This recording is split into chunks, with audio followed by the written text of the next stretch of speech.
Avec la boucle do while, à la différence de la boucle while, les instructions sont faites au moins une fois.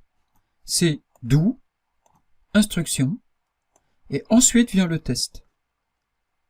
While vient après, avec un point-virgule pour clore tout l'ensemble.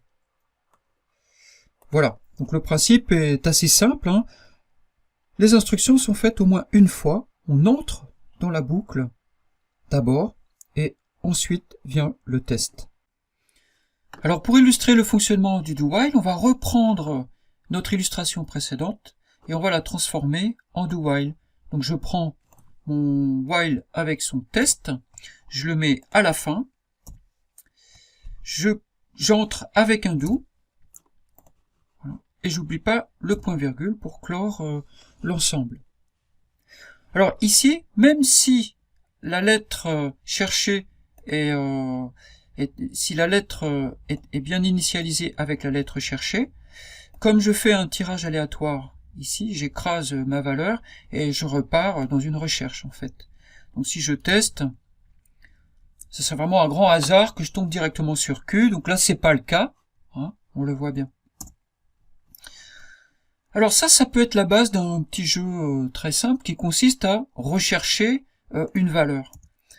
Alors cette valeur, rechercher une lettre. Donc je vais prendre int résultat, result, égale, et cette valeur, c'est la machine qui va la déterminer de façon aléatoire. Donc la lettre à trouver, elle va être déterminée de façon aléatoire. Donc on la connaîtra pas au démarrage. Ici, je vais demander à l'utilisateur printf entrer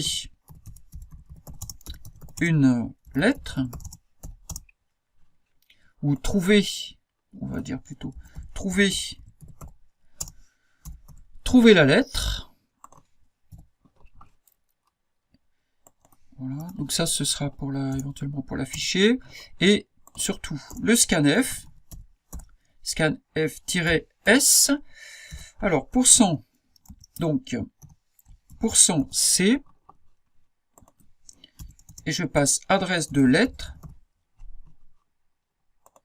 Voilà, derrière, je fais un rewind stdin pour réinitialiser le buffer d'entrée.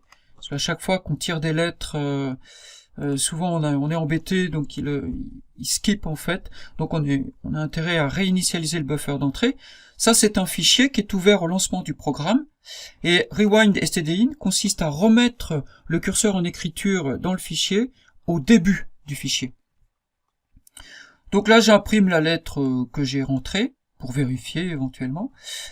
Et tant que la lettre est différente du résultat, on va continuer. Alors ce qui pourrait être intéressant quand même, c'est si lettre égale résulte, on va mettre un message de j'ai gagné quoi.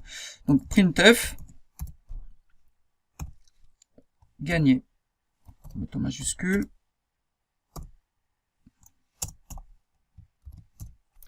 Voilà. Voilà. Alors, le scanf ici va nous donner pas mal d'avertissements, donc on va le corriger tout de suite.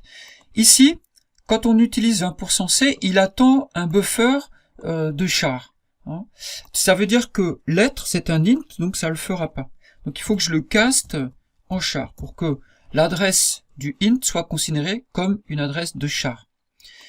Mais il faut également que je lui dise combien j'en veux dans le buffer. Donc là, je vais dire 1.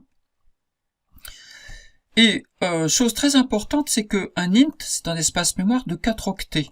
Donc là, je vais écrire dans le premier octet de mon int. Ce qui veut dire que dans les 3 autres, il y aura n'importe quoi, ce qui traîne en mémoire.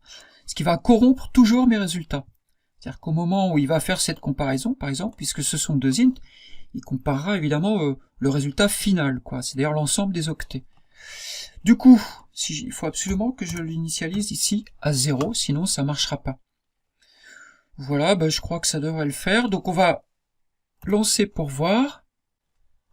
Alors je vais être systématique, je vais entrer A, B, C, D, c'est la lettre D qui gagne. Donc voilà pour illustrer le fonctionnement de la boucle do while.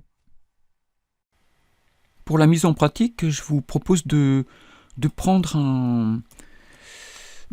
quelque chose, de choisir un défi parmi ceux-là. C'est vraiment, il y en a qui sont pas simples. Bon, la spécificité du do while, ici, je suis pas sûr qu'elle soit vraiment nécessaire, mais enfin voilà. Donc nous, on vient de faire en fait celui-là, on a fait dichotomie dans l'explication. Voilà, donc vous pouvez essayer d'imaginer quelque chose aussi peut-être. À vous de voir, à vous de jouer.